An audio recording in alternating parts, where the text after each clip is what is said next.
Good morning and thank you very much for joining us. I am Yori Fulani. Hope you had a great weekend. And for some, I think it was something of an extraordinarily long weekend. I'm imagining that if you a self-employed person, maybe you didn't bother with the stop-go aspects of the week, and you just decided to resume today. So here we are, everybody, my guests, everybody is now business-like. One is wearing a tie, one is wearing a bow tie. That means serious business has begun. So I want to say good morning to Dr. Femi Okeosoyintolu, who is the head of ECOWAS Early Warning and Response Mechanism in Nigeria, as well as being the technical advisor on disaster and risk management to the Vice President. Thank you very much, Femi, for coming on. Good morning. And our friend, Mr. Chuks Nwoko. Mr. Chuks Nwoko is a publisher and a social commentator. As always, Chuks, great to have you. Thank you for having me, sir. When we see Femi in the house, ECOWAS early warning and response mechanisms in Nigeria. When you hear early warning, you're talking about disaster. And then, as if that didn't convince you, the other cap he's wearing is the senior technical advisor on disaster risk management to the Vice President. Femi, it must be a tough job. There have been recent floods. In fact, there was I think there was a flood in Kaduna. That's one of the most recent. Before then, there was in Katsina. And before then, there was in even my own Abeokuta here. So you begin to wonder what's going on. But you know what? I think to set the scene, let's check out the report again that we put out on regards to the latest flood. The downpour went on for hours, leaving rivers overflowing their banks. Houses were submerged, just as plants and animals were swept away. I could not cross over and go to my house since yesterday. I have to look for a place here to squat. Till now, I could not cross over to see my family. Emergency officials say there were warnings of a soon coming downpour. But the victims say they didn't imagine it coming in such magnitude. People refuse to hearken, to move away, to completely relocate. They go, when the rain is over, they come back. And you see homes built on waterways by the river bank. Many luggage have been scattered. We have a loss of animal poultry farm yesterday. This primary school at Ungwanromi has become a haven for some of the homeless. And though with heavy hearts, they are glad their body and souls are still intact. At least we have where to keep our things and other people too. And we thank God that no life was lost. Residents of flooded communities want more dredging of the Kaduna River. They believe it will save the pain of rent remaining homeless. We did all night. Doing what? We were packing things. Most people even lost their properties. We are expecting that we would have our government come around and work from the ecological perspective towards the dredging of this particular waterway and this water body so that they can actually provide the necessary base pavements and the embankments for it. Emergency officials say hunger poses a threat to the displaced. They have vowed to hit the ground running, providing them with relief. A lot of havoc has been caused by the water. The joy of many, however, is that no life has been lost. Tasema Kendi, TVC News, Kaduna. Okay, thank you very much, Tasema Konde. So there we have it. That was just, I think, the latest. As I said, there were floods before that. So, of course, we have mapped out the more flood-prone areas of the country because I think floods happen up and down the land, right? Yes. So are they mapped out? Do we know them? Is it possible for us to still be taken by surprise? Okay, let us look holistically. The step the federal government has taken under the leadership of our president, President Muhammadu Buhari. You see, firstly, we've changed from a sort of post-disaster relief method. We now take the bull by the horn. At the NEC meeting that was held on July, we've made sure that all the key stakeholders are on the ground and we are able, under the chairmanship of the Vice President, Professor Yemi Oshibajo, we are able to map up, construct, and constitute a unit that will go around the country and identify structures, identify projects that all the key stakeholders will work together. You see, disaster management is everyone's business. It is a multitasking, multi-resources, multidisciplinary, and it involves a lot of stakeholders. And you realize that the impact of any disaster is to the grassroots, the local government, and it's to our people. So what we did is that when we constituted that committee, we allocated that all the identified projects in each state, the burden will be carried out by federal government, which is going to carry 30% of the project's value, by the state government, which is going to carry 30% of the value, and the Presidential Committee on Flood, which is going to carry 40% of the project value. And the key thing that we are doing right now is that we are allowing the states to drive it in terms of management, effective and efficient management of our response. Yeah, so that's the question right there. Is it effective and efficient? You heard that report. Well, you know, people being what they are, I wonder, they are sort of like saying that they were caught unawares and they had hoped the government's presence would have been better felt, but, you know. Let's look at it holistically. What happened in 2010? There was a lot of mortalities. A lot of people died during the incidents. In 2012, in 2015, despite the predictions of NIMET that there is going to be excessive rainfall, and you will discover that because of the lesson learned from the previous disaster, you can discover that the mortality and morbidity that is associated with all this disaster is greatly reduced. How is that reduction achieved? The reduction was, we were able to achieve that reduction because we carried all the stakeholders together. We are working. Did you evacuate people from not only evacuation, we talk about early warning. We bring down early warning. Okay. Like about 2 or 3 weeks ago, after the prediction of the National Meteorological Agency, the National Emergency Agency called all the key stakeholders that are important in managing all this type of disaster together, informed them, and they were able to chart a roadmap. Right now, we are going to each state and local government to give them a sort of early warning alert so that those people that are living in the prone area, they will be moved from that area. We'll be able to create awareness. We'll be able to improve, enhance their resilience to this flood disaster. Okay, because when you say improve their awareness, I mean, it's like they've been living there. I mean, these things are cyclical, seasonal, or are they sort of haphazard? They seem to follow. People know when the rainy season is coming, for example. People know when the drought is coming. So even these people, they are aware historically, culturally, that this is a problem we have. But let me come back to you. Chooks, in the meantime, the Millennium Development Goals and all of that, this is a very important aspect of it because our people can't escape it. Absolutely. First and foremost, I want to thank you. The last time I was here, I raised an alarm. I want to thank you and your team for changing the narrative this morning. Because I told you that 3 things are going on that we have ignored. Nigeria is overcrowded with people. You have large portion of that crowd living in poverty. Then I told you about the environment. Not only did I mention here, I was in a radio program where I raised another that the same alarm. So I'm extremely delighted. But back to the subject.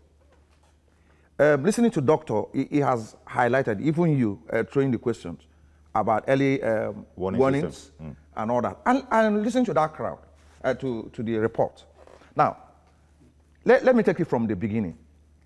You are dealing with humans here. If you like, put the trumpet in people's ear. When the first alarm went off to the world that the flood is coming, they didn't hear. It was only Noah and his family that heeded that call and got into this place where they were saved. A wild analogy, but I get you. I get you. It is not wild. If you just oppose it with what is going on with human beings. Because they are calling on government and asking them to come and dredge, and they didn't think it's their responsibility.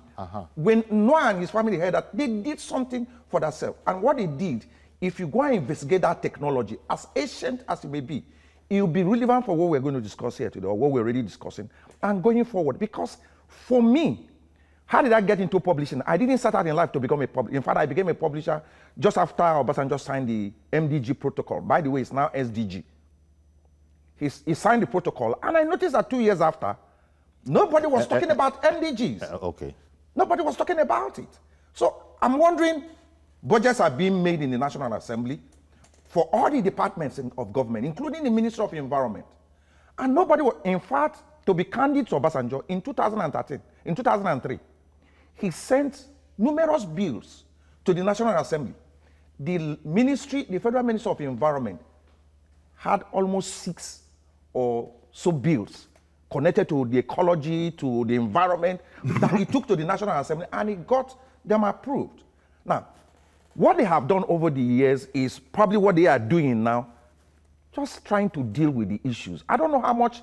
I tried to report the MDGs at that federal level, wanting to know what the policies are and all that, and ask questions. But you know, our government officials, they act like they're doing us a favor and we're aliens because I'm asking questions. So I returned to Lagos and just faced my business. But the issue is that the MDGs and the 7th goal, to be specific, is entirely on the environment, sustainable environment, trying to avert what you have here. Because the globe, not just Nigeria, have been in this problem before us. When the Babich was harassing the people that was living in that, it was as a result of men and women that live in other parts of the world. And because we are blessed in this part of the world, those effects were just minimal. They were just minimal. If you go to major cities of the world, like a place like Houston and all that, you will see the danger. Their environment stinks. That community stinks. When they say the heavens frown a little bit, restaurants and hotels are evacuated. Now we sit over here seeing those things and allow that to happen to us. So government need to be more proactive. Let us know what their policies are. Look, if I'm in government, or if I was sitting on yours, the question I'll be asking him is the environmental impact has an equation. It means population times per capita income times technology. That's what you use in solving, what is it called? These issues. By those who are experts like them, they sit and calculate it and get to do what they need to do as government. Femi, are you satisfied that our people realize the interconnectedness of various activities towards these disasters? Lagos State even went, this goes back to the previous administration in Lagos State, they produced a documentary trying to show how all irresponsible but innocent actions of just tossing plastics all over the place can come back and bite you very, very hard. And that's just in Lagos State. But we're dealing with a body of water, and water comes from everywhere. It's interconnected. Do you think, in spite of the problem, challenge on ground, that our people are aware, the way you see people in the West, being very keenly aware that every last bit you can do, non-pollution and all of that, you have to live a responsible life, you have to leave this world better than what you met it.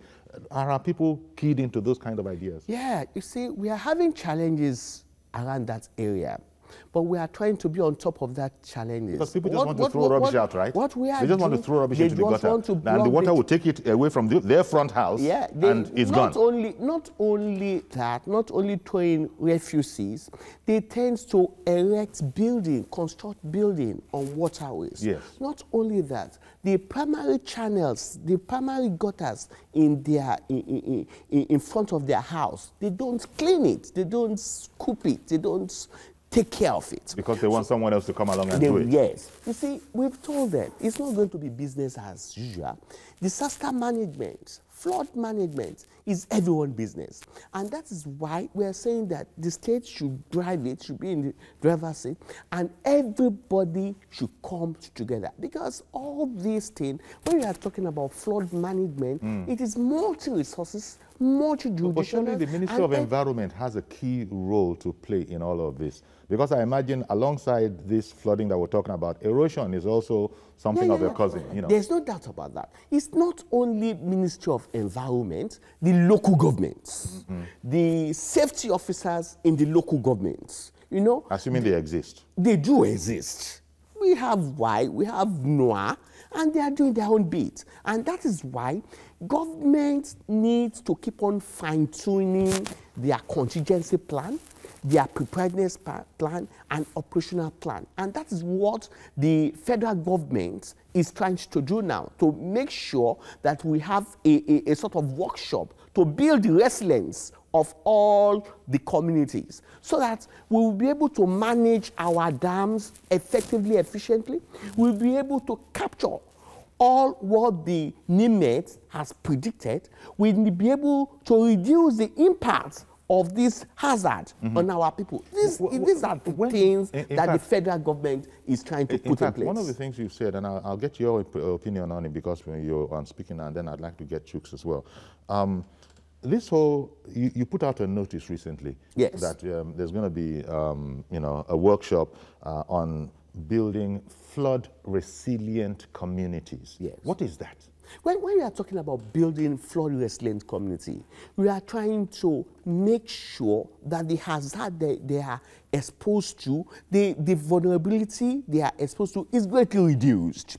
In such a situation that you will create awareness, what people need to do, you will ensure there's a plan in place, which means the building code, people are able to follow the building code. For example, in a community, when somebody feels that, oh, he has a lot of money and is building a big structure, erecting a structure that will prevent a free flow of water. And which he can't do without council approval. Which he can't do. Sometimes they do erect this structure at the midnight.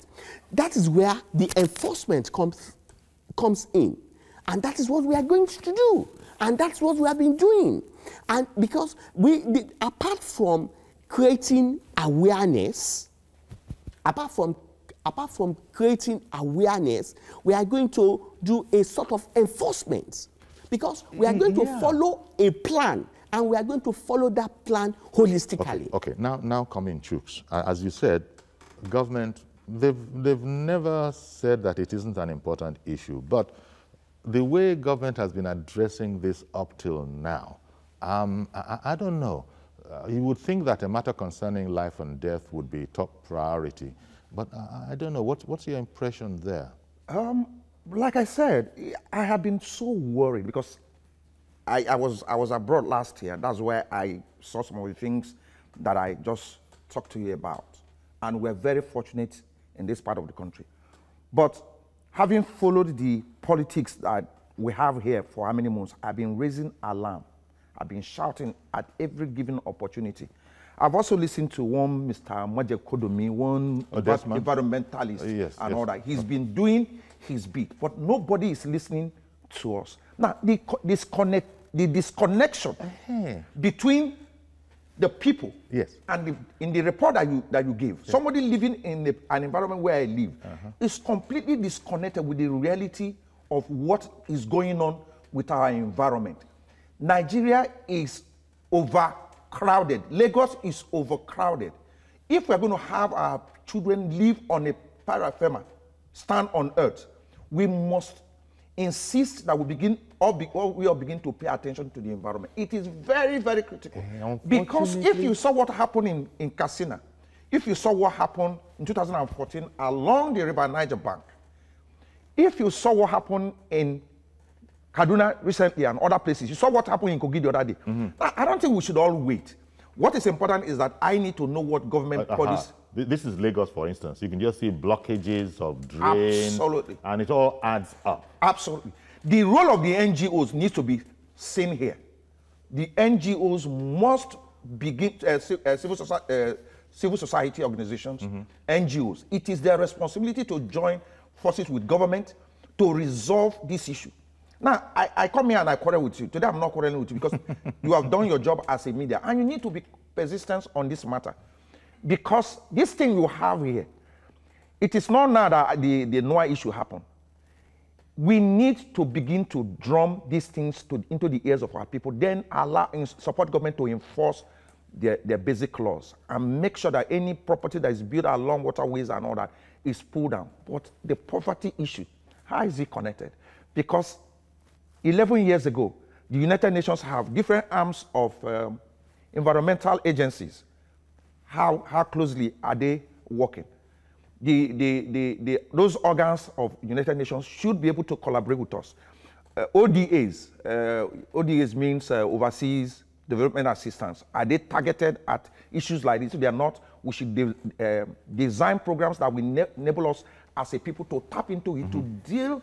If you go to where I come from, you will see the effect of minimal erosion.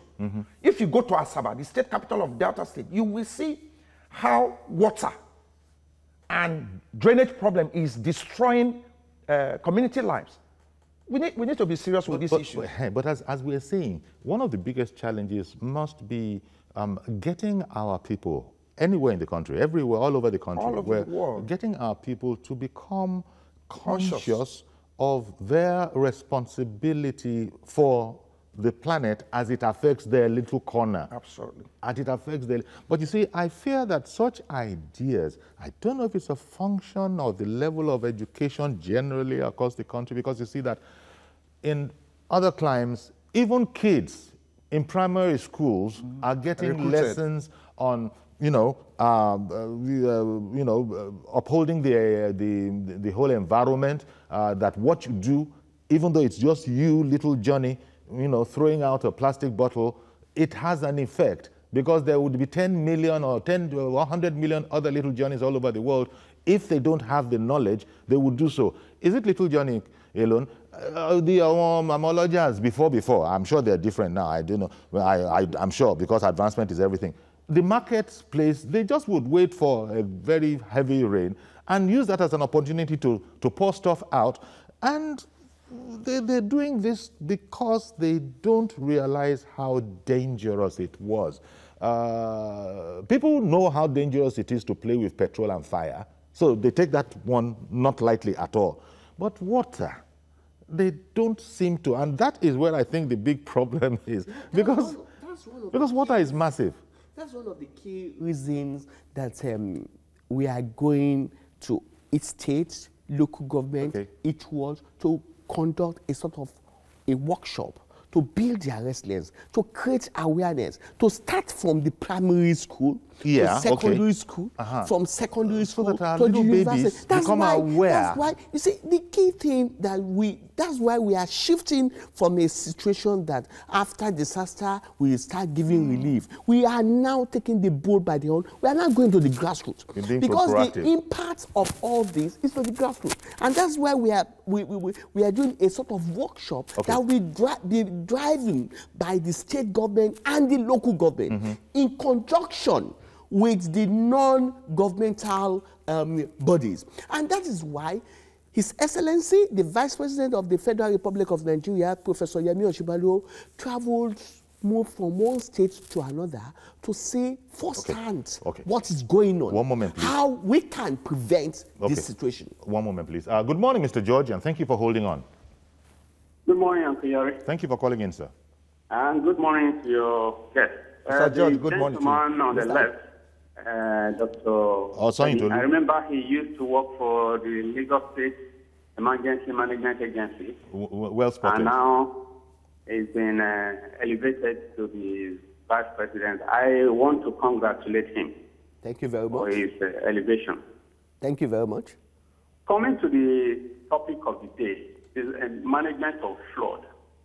Uncle Yori, I need to stress to the Vice President there that what they are doing is in the right direction.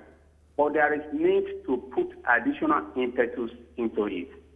In this country, our people, we know that they do not obey rules, unless you put some enforcement along the law. The people that we're talking about, they just don't care about how their environment look like. Merely telling them that if you throw things inside the gutter and it doesn't, it causes blockage, and when the rain comes, disaster might come, is not enough. They need to be, there should be punishment for failing to do it. You go to gorges, you see houses built inside water channels. Some of them will show you the approved plan, and I don't know how they are getting it. So what I want to suggest to the gentleman there is this initiative should go to the states, let them liaise with state governors, and bring local government into it. In the past, local governments used to clear gutters, or they enforce the drain ducts and all of that. Their gutters. If they fail to do it, they used to arrest people and punish them. And then you see people, but these days, it's like local governments do not even exist at all. So let him use this opportunity to reactivate that sense of awareness and action in local communities. Indeed. That's my suggestion. Thank you very much, Uncle Yori. Thank you very much for calling in. Chooks, you remember that back in the day, there used to be, in Lagos and probably elsewhere, the Woles, these sanitary inspectors. They were feared. People had to be well prepared when they came, so that, in fact, people were concerning themselves with health. Tanwinji Yomiyamu. You remember back in the day, say, look, if you live in a certain kind of environment, then, but you see, it would have been that would have led on to even the big ones that caused floods. But I don't know, because you have said it. Mr. George, who called in, has reiterated it, that there is a way our people are to rules and regulations, in particular in Lagos here. There was a time when a commissioner in Lagos, I think it was Banire, sought to take people for psychiatric evaluation. When you drive against the traffic, it can only be in Lagos. So the problem is that our own responsibility, yes, I don't think we feel it. It's a hypocritical for me to be recruited as Wole or an enforcer. How do I live where I come from? Have I done what I am expecting somebody to do? I am talking to you about overcrowding. You're not paying attention to me. There's a problem that we should deal with in Nigeria and in Lagos in particular. The place How do you deal with overcrowding? I do not specialize in that area. I'm just trying to respond. But I'm telling you why. People were burning. Yes. And then you went to so many naming ceremonies yourself. I didn't. And you prayed that this girl or this boy shall grow up and produce. He has not eliminated overcrowding. One moment, please. Let me grab a guy in London. Someone is in London. David in London, good morning. Good morning, sir. Thank you for calling in. Please go ahead. How are you today, sir? Very well, thank you. Yeah, I want to make a contribution, please. Sure. Until we try to go back as to the way we did it in the past, things won't be okay.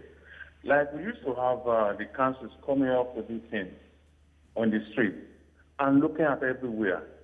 But it's no longer there. But the issue is now about favoritism. When you say there's a big man somewhere that's going to build something on an area, it's approved already. Like there's always bribery and corruption. For instance, I'm expanding my house now. I went to the council for approval. They gave me a notice I have to place in front of my house for everybody to see. And then if they have any objection, they will write to the council. Yes. And then they will be sorting it out. If they don't want me to go to that, it's not going to be approved. Those are the things. We have to go back to planning. It's no longer there. I want to thank the honorable gentleman from the Vice President office.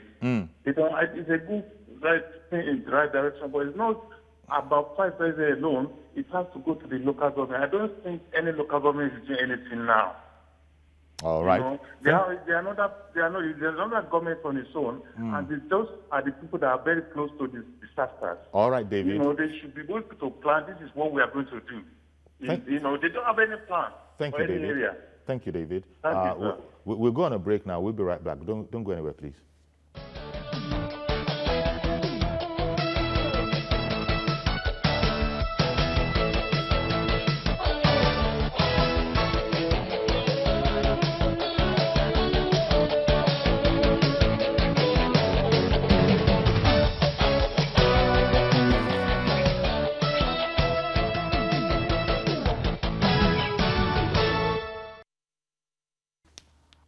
So welcome back, and we have Dr.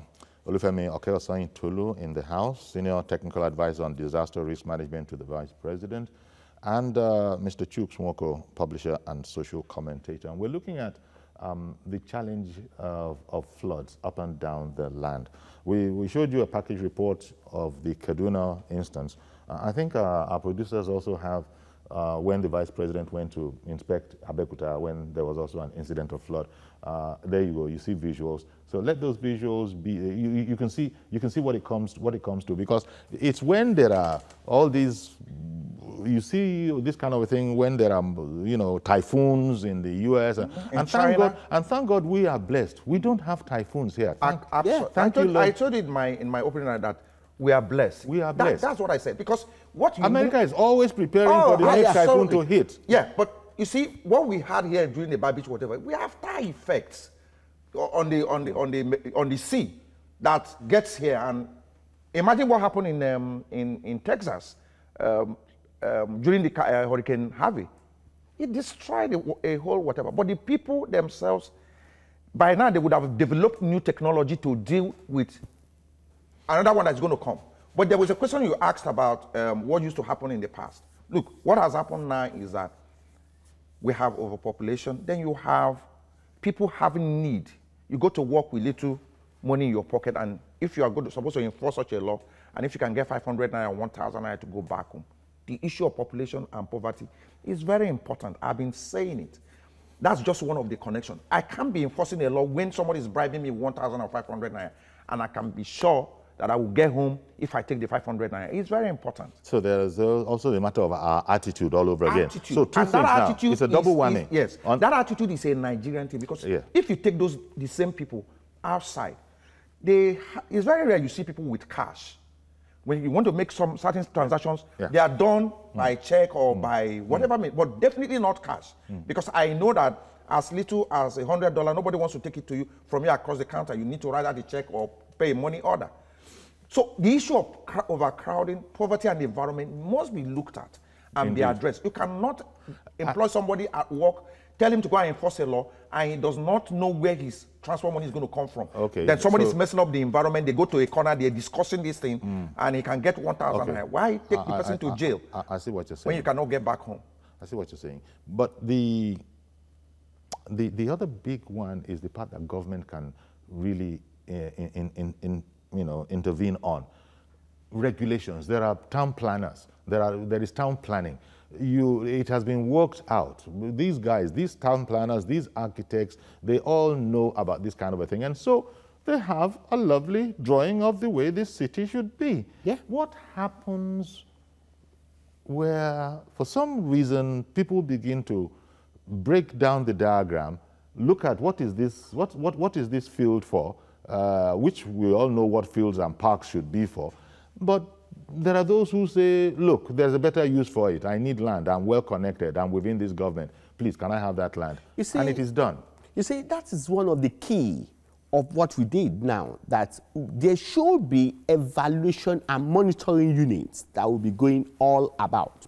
You see, it's not only that you should have a plan, you should have a plan that will fit into what the society wants.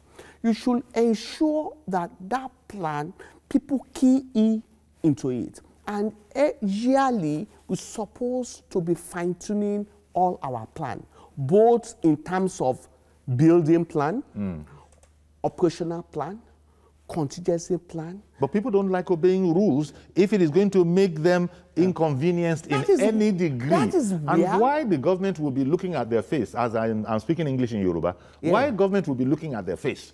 That is where, right now, enforcement... Yoruba in English. Ayo in Yaba. Sorry, sir. I'll come back to you. Good morning, Ayo in Yaba.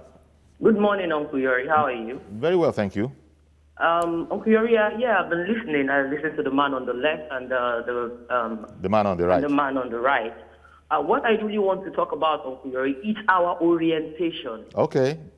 The publisher said that if he's assured to have 1,005 to go home at the end of the day, normally, which is what we know that happens today in our society, you know, we just think about our today. We don't think about our tomorrow. We just want to eat today and forget that we have disaster coming tomorrow. Which enters into voting as well. There's an aspect of it. Sit down and think of how to change our orientation. Our orientation in the people on the street. See, Uncle Yori, has it ever rained in an environment where you live and you see everybody pouring their dirties into the gutter? And nobody think about where these whole things are going to. They don't think about, is it going straight into the canal? Or is it supposed to be in the canal? We have plastic. See, nobody even understands it. Those that are into recycling will tell you how long it takes for a plastic bottle to decay. They don't decay. Plastic bottles don't decay. They don't. A lot of things, even the Pampers children use, don't decay. Absolutely. A whole lot of these things go back into the environment and cause a whole lot of disaster for us. And we, the end users, the public, let's say with the masses, we that live around the local government, we that live in places where gutters are not clean, even if you call your neighbors to come out and clean their gutters with you, it is as good as if you're making everybody believe all this responsibility belongs to the government alone. We have to change our orientation. Secondly, Uncle Yori, we have parastatals around us. We have factories, we have industries. What exactly are their contributions to? Where are their end use? Where are how do we call it? Where are all their produce going into? All the whole the things that come out of their factories, where do they end up at? Exactly. We're talking about these things all go back to the earth. It damages the earth. When you call those people, when you go to these factories, when you go to these parastatals to even talk about this with them, to them they see it as none of their business. They will even tell you that it is not their duty to even walk around this. So now let's ask, whose duty is it alone? Is it only the government? And who are the government? Indeed. Is it not me and you that is the government? All right then. Thank you very much for calling in, Ayo. Really appreciate your call. Building flood resilient communities. Government is aware that it's of the utmost importance. And I actually have something in front of me here. And it says that this theme of building flood resilient communities, an initiative of the National Early Warning and Response Mechanism in Nigeria organization. It says it will be updating on states' efforts to mitigate the imminent floods in the state. It will review 2018 seasonal rainfall prediction. It will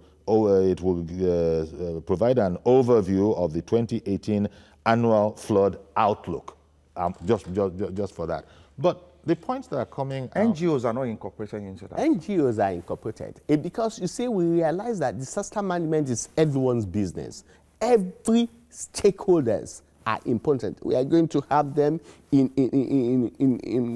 under one roof to ensure that we chart all the roadmaps in it. It is everybody's business, even the people. Well, you see, people might go to the UK, for instance, or maybe America, and they see how they go about cleaning up the environment, how there's a contractor, someone's picking it up in a mechanized vehicle, somebody's making sure that there's no drain. First of all, I'm not even sure that I see any drain in front of anybody's house there. They're all underground drains.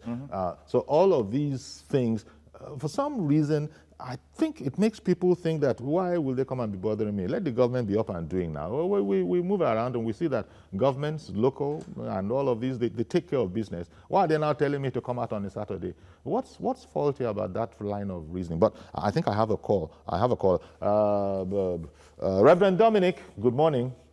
Good morning, Chief Yori. Good morning, sir. Good morning, Chief Woko. Good morning, sir. Reverend. Good morning. Good morning. I don't know the name of the government officials there. Dr. Osoyin Tolu. Okay, doctor. Good morning. Good morning. If you play back the tape of last year, we're on this issue. This time last year. Truth be told, the environmental problem has become an issue worldwide. But Nigeria's own is at times man-made.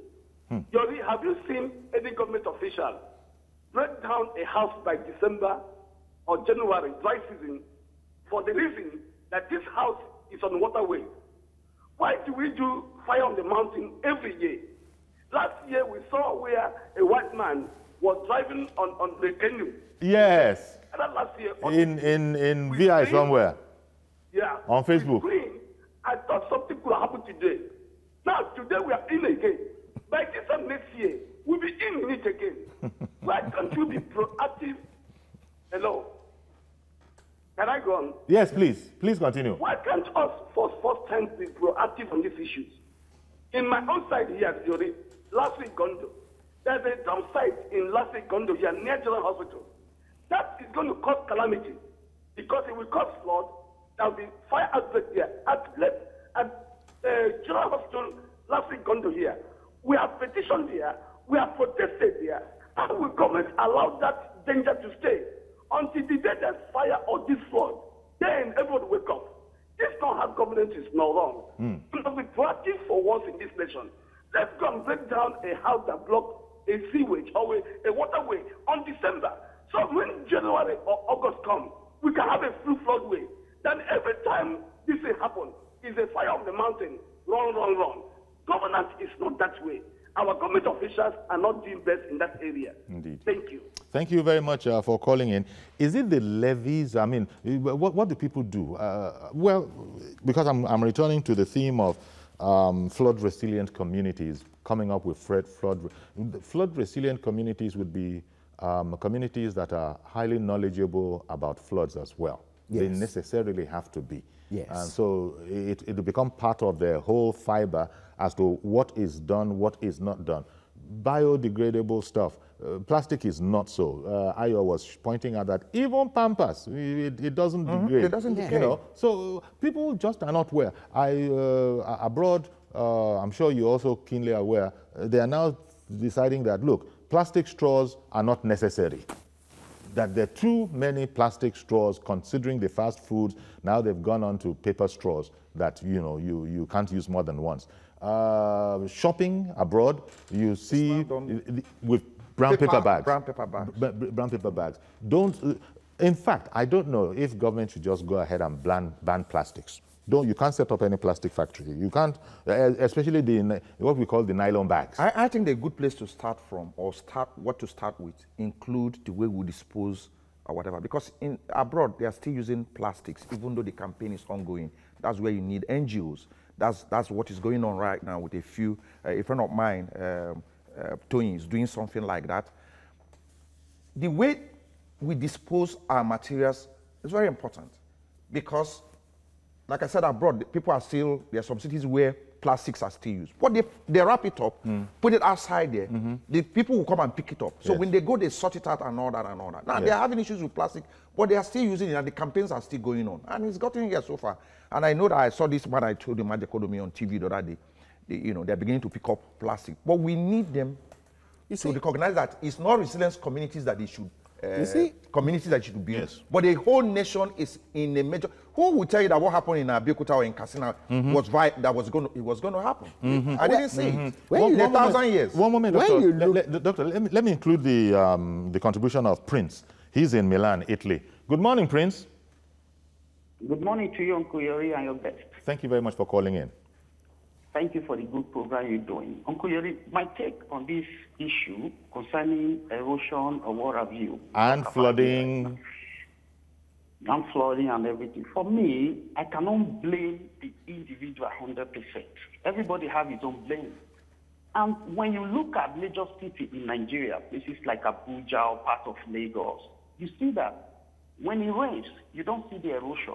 Where did it go? But it's some part of Lagos where we have no drainage. And you remember that most of these drainage, they are not deep.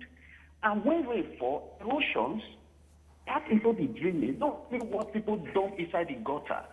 Like this place where I've lived a decade and a half, even the small village, you don't even see the gutter because everywhere is closed. Not until we have a good drainage that we can see. I don't see no reason why you're telling that refuse dump. No, most of the drainage is covered by sand in the first place. Like in Asokoro in Abuja, when you take a view, when it rains, you don't see all those things. Where does it go? It's lack of planning. Before you dig a drainage, you must control your erosion to somewhere. And until we start covering our drainage, this problem will not be solved at the end of the day. And those people, who is coming to take their dustbin? We should have to put all these things into consideration. How do they manage it? The waste bin, how do they manage it? These are the problems, not individual, actually. When those people maintain their gutter, who is coming to pick the refuse away? Nobody. And when it rains, it goes inside again. So those are the problems. These are the things we have to look. How can we cover our drainage? Thank you very much, and God bless Nigeria. Indeed. Thank you very much, Prince. So it comes down, Doctor, to what you've suggested earlier. We have to have a total reorientation about our attitude to climatic conditions. Yes. You know, very people important. just have to become, because right now I suspect, I can't know, but I suspect that we just don't give a fig about the environment. Whereas much more advanced human beings, perhaps, are busy hugging trees in other countries so that nobody should come and cut them down because the tree is a vital part of the whole ecological system. And can you imagine a person hugging a tree? So we got to that level there. And we have this level here where if the thing is not edible, it's hardly of any interest to me. You know, that kind of a thing. So that's why I brought in the Ministry of Environment, maybe even orientation self, in addition to what you are doing, where we need to be helped, perhaps, since we can't seem to help ourselves. Let somebody come and be teaching us. Mazi Okoroafo, good morning, sir. Good morning, sir. Good morning, our guests in the studio. Good morning. Good morning, Mr. Okoroafo. Flood management should be the responsibilities of Nigerians. Today, everybody wants to build a house, no proper architectural building plan. He or she start building blocks, no proper documents. You see, today, both traders and all of us think many food throw the refuse into the gutters. You see, you ask yourself, some of these refuse disposal people, some of them will complain that they have not been paid. Now, which ministry is supposed to be responsible? That is the issue. Now, the local government or state should bring back sanitary inspectors. Okay. These sanitary inspectors should at least every month, you see that each state, they have their own days for sanitation. Let them monitor all these sanitation days, the sanitary inspectors. It will help us. Because the situation whereby you say the military or the civil defense will come monitor, that is not their job. We have to bring back the sanitary inspectors. Now you ask yourself, the type of flood we saw that's going on now in India, now, or Indonesia, if such is to happen in Nigeria, do we have the facilities to tackle such things? That is question number one. The authority concerned, the NEMA will come today, they will give us forecast. So place they will be ready for this and that. People will get all those things. Even some of these forecasts, they even translate it to our dialect so that people will know exactly what is happening, what they're talking about. Now you see vehicles going. People would enter vehicles, some of these vehicles, they don't have those systems. If you go to Cross River State today, there's what they call proper planning in that very state. There is nobody that you throw any refuse. Now, even the leather you are talking about, this leather is a disaster. Even the pampers, it's a very big problem because those things does not flush. Now, you ask yourself, how do we manage it? Unless Nigeria come back to a circle whereby we have this waste management system where we manage all these refuse disposal, it will help us. If we cannot manage these leathers and these pampers, there is no way we can prevent all this disaster if it happens to come. We pray it will not happen, but the flood is everywhere, every day. Now, even what is happening now in Nigeria, that we forecasted 5 years ago. Now, you ask yourself, the authority concerned, why didn't they take precautionary measures up to this day? But we're not doing this fire brigade, run to the rubber. Thank you very much. Have a blessed day. Indeed, thank you, Mazi. So I suppose it goes back to, we understand when you say, Dr. Sanyintolu, that flood management is everybody's responsibility. You can't leave it to government. You know, we understand that. But I think it's also important to know that government needs to, since people don't know this by themselves, They don't know the interconnectedness of all the actions. The Sustainable Development Goals, or my MDG, is nothing outside of effective communication. This thing has to be communicated in Yoruba language, in Idumota, in Dosumu, in all parts of Lagos. And the places where you think you need English to communicate it. Effective English, if it's in Asaba, whatever, in our local dialect and all that and all that. But I disagree with Mr. Korafo when it comes to bringing back our sanitary or the Wole Wole guy. I think that we need to follow the Bill Gates example.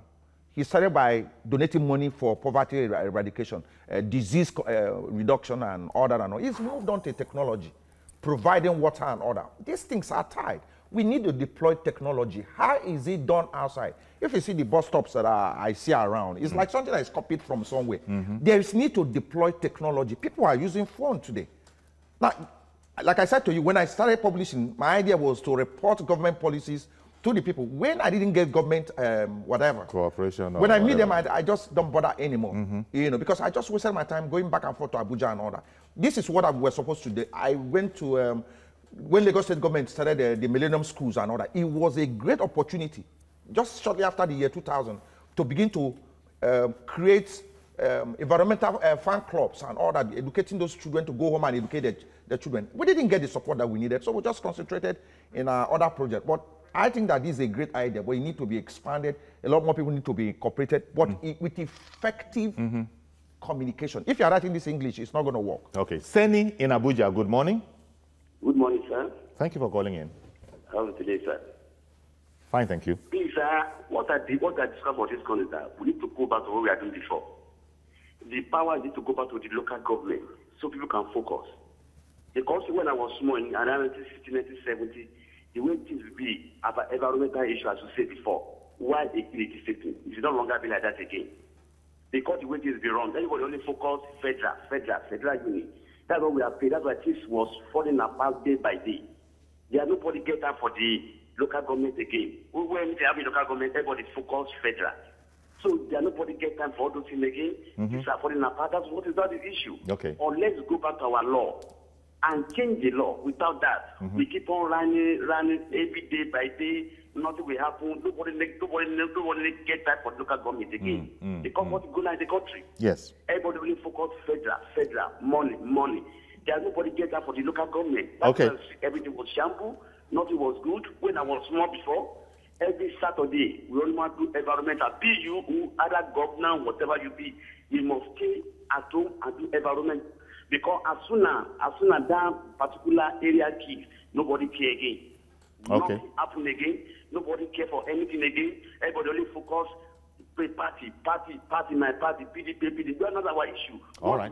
How can we get local government back? Okay, Seni. Seni. Thank you very much. I could see that Dr. Sanyitolu disagreed with I one aspect. disagree totally with the last speaker because this program is a state and local government project. We've agreed that the disaster management is everyone's business.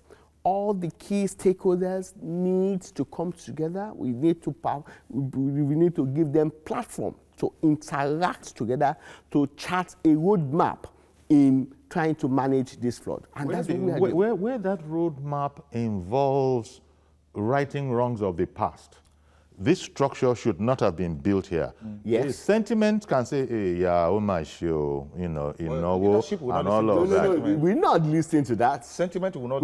Sentiment will not work. Okay. Because life, safety of life and property is paramount to this administration. I'm glad to hear it. We are not here to joke. I'm glad to hear it. We are not here to joke. Okay, it is a serious business. Let me take our last caller today. Habib in Ojota, good morning. Good morning, Uncle Yori. Good morning, sir. Now, the truth of the matter is that anywhere can be flooded. That's key. But places that are very, very prone to flood areas, they need more of a flexible design. As an architect, I'm talking as an architect now, they need more of a flexible design that is sustainable. Because take it or leave it, they're always going to have flood. But our proactive measures to it, that's what really matters. So as an architect now, you have some research facilities that should be giving us ideas on the materials that are in kind of agreement when it comes to flood. Okay. I think having that in mind and the use of technology like the publisher said is key to solve all these issues. So that's my own take on the flood issue. Thank you very much. Town planning regulations exist. Our people probably... The town planners still exist, because I know that they exist. Because I think that the problem they have heard in their practice is having to do this plan that they have been trained to do, and having to uproot and change and bring people to... Because we have lived life of shared community, or what I call shared reality. I think it has been difficult for them to really practice and say, you know, this habit needs to change. Very briefly, 30 seconds, we got to go. Yeah, let's look at an incident. Let's look at the Lagos State practice, which to me is one of the best practices in Lagos State in terms of flood management. They've changed how they build their roads. You can see that there is always a complete channelization concerning it. Prior after the predictions of the rainfall, there is always a disciplines of canals everywhere, and you can see that the government is really on top of it. So you can see that, as you said, Lagos, Center of Excellence, alongside no doubt other states as well, will also be looking at what is that? I can't start that argument now. You said and unfortunately I don't have the time. Uncle Yori, I come from a place where in the 70s, as a young man, it was a place where people came from. They used to carry raw rubber. In 911, you'd be smelling. I went to the place a few years ago. You won't believe it. It's all houses. Okay. Well, what is it called? Afforestation? Afforestation? We didn't talk about that. Reforestation. Okay. Well, we got to let go of it. Chooks, you have eaten up the time I would have used to say bye-bye, but let it be. Chooks Moko, publisher, social commentator. Thank you for having me, sir. And Dr. Lufemi Okel-Soyintolu, Senior Technical Advisor on Disaster Risk Management to the Vice President. Thank you very much, gentlemen, for, as it were, enlightening us about this and bringing it into the fore that we all need to be concerned. It is everybody's business. Indeed. That's our program. Please join us tomorrow for a fresh edition. I'm Yori Folani. Bye-bye for now.